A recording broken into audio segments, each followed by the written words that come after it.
साथियों, ये पंक्तियाँ स्किप ना करें प्लीज़। बहुत अच्छी पंक्तियाँ लेकर आता हूँ मैं हर दिन। बहुत मेहनत से काफ़ी समय लगता है पंक्ति को बनाने में और ये बातें खोज खोज के लाने में जो मैं आपको सुनाता हूँ, बहुत बेशकीमती बातें। और साथियों कि अब ऊब गई जनता इनसे, कष्ट बहुत पहुँचाए हैं और राम राज का दे के हवाला लूट के सभी खाए हैं।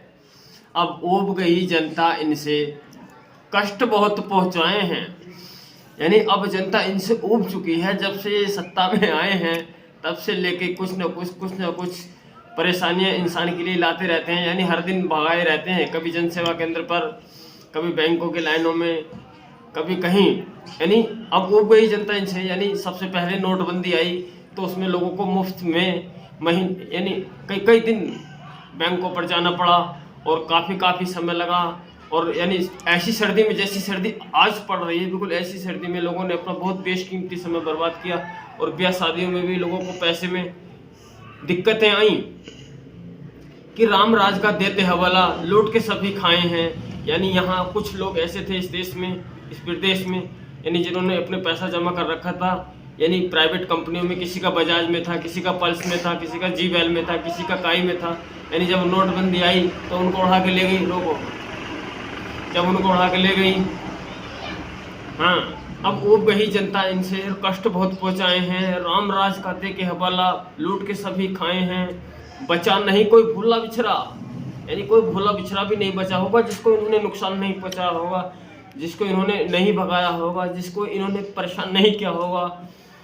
कि बचा नहीं कोई भूला बिछड़ा जिसको नहीं सताए हैं। और जब से गई है बहना माया, हर दिन शोषण पाए हैं। यानी जब से बहन जी गई हैं, जब से इस प्रदेश का हाल बुरा, उत्तर प्रदेश का, इसीलिए तो बहन जी को पीएम बनाने की जो चर्चाएं हैं वो तेज हो रही हैं कि बहन जी ने उत्तर प्रदेश को एक अच्छा शासन दिया। इसलिए लोग बहन जी की मांग कर रहे हैं कि बहन जी को पीएम बनाओ, बहन जी को पीएम बनाओ।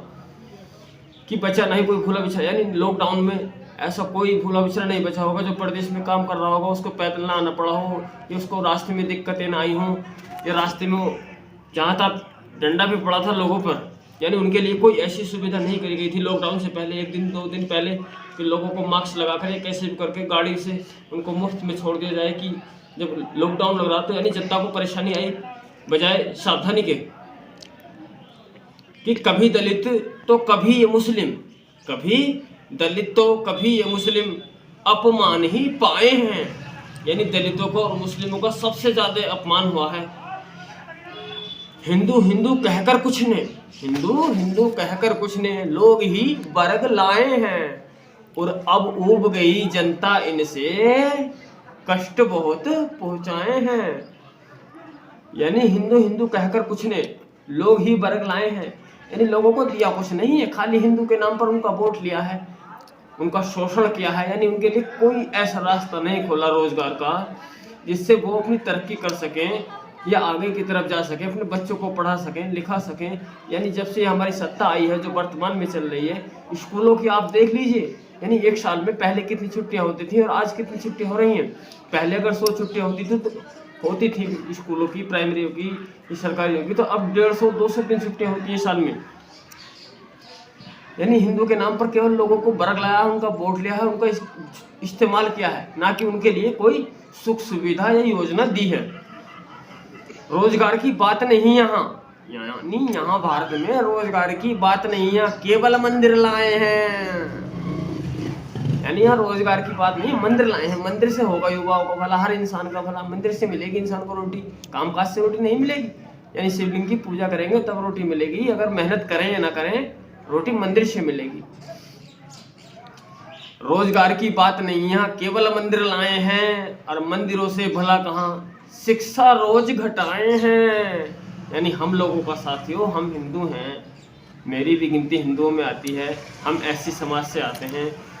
और साथियों यानी मंदिर से, जहाँ मंदिर में लोगों को चढ़ने नहीं दिया जाता हो, यानी दान करने के लिए भी नहीं चढ़ने दिया जाता हो, वहाँ उनको खाने कैसे दिया जाएगा। यानी उनको कैसे खाने के लिए वो लोग चाहते हैं कि ये खाना खाएं। हमारे ये जो दलित समाज के लोग हैं, ये एससी वाले और ओबीसी में भी और एसटी में भी जो ओबीसी में बहुत सारी गरीब जातियां हैं जिनके पास न ज़मीनें हैं न जायदाद हैं, आर्थिक स्थिति से वो लोग कमज़ोर हैं, जैसे कि प्रजापत हैं, भीमर हैं, नाई हैं, तेली हैं, जाटव हैं, चमार हैं, भंगी हैं, नट हैं, ऐसी बहुत सारी जातियां हैं साथियों। यानी उनको मंदिर में भी नहीं चढ़ने दिया जाता, तो क्या उनके लिए यानी शिक्षा रोज घटाए हैं। यानी मंदिरों से भला कहाँ है, शिक्षा रोज घटाए, यानी मंदिरों से कोई भला नहीं होने वाला, ये शिक्षा को रोज घटा रहे हैं। इनको पता है कि इंसान पढ़ लिख कर नौकरी मांगेगा, रोजगार मांगेगा, या प्रदर्शन करेगा या आंदोलन करेगा, कुछ भी करेगा, ये बात बुरी है। यानी इसीलिए इन्होंने शिक्षा को 200 दिन यानी 100 में 200 दिन की छुट्टियां अपनी तरफ से कर दी। हम लोग समझते ही नहीं, पता नहीं क्यों, कि हमारे साथ क्या होता चला जा रहा है। हमको हर क्षेत्र में पीछे ढकेला जा रहा है, यानी हमें गरीबी की तरफ ले जाया जा रहा है। और लगभग ये 14 साल में ज़्यादा भी नहीं तो 2 लाख का नुकसान तो मुझको होगा। यानी मेरा भी पैसा जो यानी बीमा गर्दी में था, जैसे पल्स कंपनी में था और जीवेल कंपनी में था, ऐसे बहुत सारे बीमे कंपनियां भाग गई। हमारे प्रधानमंत्री जी तो कहते थे कि हम भ्रष्टाचार मिटाएंगे, और भ्रष्टाचार मिटाने की बातें करते हो साहब आप तो। यहाँ तो हर दिन भ्रष्टाचार हो रहा है, हर दिन लोकल बिक रहा है, हर दिन लोग झूठ ठगी कर रहे हैं, हर दिन एक दूसरे की माया छीनने के चक्कर में लगे हैं। तो शासन ऐसे नहीं चलेगा, शासन वैसे चलेगा जैसे कि संविधान के हिसाब से, जैसे कि संविधान को बहन जी ने चला के दिखाया उत्तर प्रदेश में। और साथियों, अगर आप उत्तर प्रदेश से बाहर से हैं तो आप उत्तर प्रदेश का हाल देखते होंगे कि आज कैसा है उत्तर प्रदेश में। पहले यानी 7 से 12 तक जो सरकार है, उससे पहले की दशा क्या थी, और उससे पहले यानी 2-3 बार सरकार बन चुकी थी बहन जी की, उससे पहले की दशा क्या थी। बहन जी ने गाँव को शहर से जोड़ा है, बहन जी ने गाँव में सड़कों का निर्माण करवाया है, बहन जी ने गांव में पानी की टंकियों का निर्माण करवाया है, और उन्होंने खाली दिखावा नहीं, चालू करके दिखाया है। तो साथ ही उन्होंने यानी किसानों की फसलों के दाम ऊंचे बढ़ा के दिखाए हैं, उन्होंने दंगों पे पाबंदी लगाई है, उन्होंने शिक्षा को महत्व दिया है, उन्होंने नौकरी यानी युवाओं को महत्व दिया है, यानी उनको सम्मान दिया है, उनको नौकरियां देकर, बुजुर्गों को सम्मान दिया है, उनको पेंशन देकर, यानी गरीबों को सम्मान दिया है, उनको 3 बीघे जमीन देकर या उनको महामाया पेंशन देकर। और साथियों, ऐसा तो कोई व्यापारियों को भी सम्मान दिया है, उनको ज़्यादा टैक्स न वसूल कर, यानी सबको हर तरफ से हर क्षेत्र में बहन जी ने सम्मान दिया है।